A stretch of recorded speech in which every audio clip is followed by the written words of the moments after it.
nakuta kaburi limefukuliwa. Cha ajabu, kabla kwenda nimeota ndoto. Ndoto gani hiyo mjomba? Nimeota maana kaniua. Kuhusu kaburi, Lozi amechukuliwa. Amepelekwa wapi? Amekwenda kuhifadhiwa. Kwa nini? Kwa sababu inatakiwa umalize kazi. Na kuhusu ndoto, ni jambo la kutokea. Kwa mimi nitakuja kufa? Ndio, ila usiogope. Usiogope kufa? Ukweli Mamana ndio adui yako. Inatakiwa umuue wewe. Na usipomuua wewe, atakuua wewe. Siwezi kufanya hivyo. Kwa hiyo upo tayari kufa? Acha nife. Kwa nini? Mjomba, sina thamani katika dunia. Kila kukicha kazi yangu mimi ni kuondoa nafsi za watu zisizokuwa na hatia. Acha nife mjomba. Sina thamani. Bado nakuhitaji na inatakiwa ummalize Mama Ana. Msema siwezi kufanya hivyo. Bado nakuhitaji na inatakiwa ummalize Mama Ana.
Haya jamani, nimekuja wakubwa kwenye mizimu ya baba, wa mama, wa kina bibi huko.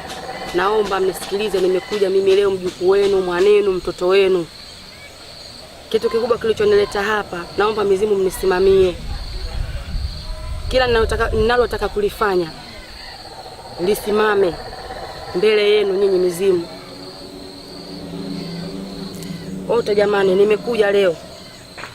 Naomba mnisimamie katika swala langu hili ninalolitaka. Wote naomba mnisikize, nisimamieni jamani. Mimi nilichokopo nachokitaka mimi kikubwa hasa kilichonileta hapa leo mpaka nimefika hapa kwenye matambiko na kutambika hili. Nataka cheo. Kuna mtu nikopo nimeahidiana naye ili anikabidhi kiti. Lakini mpaka leo naona ananizungusha. Kwa hiyo nimekuja kuwaomba jamani. Naomba kina mizimu yote mnisimamie. Nimeleta vitu vitamu hivi, miwa hiyo na ndizi hii. Nadhani hivi ndio vitu ambavyo vinavyohitajika kwenye mizimu.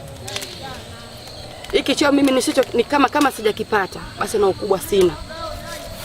Naomba jamani mizimu yote baba, haya hiyo zawadi yenu leo hii. Nimekuja kutambika hapa jamani.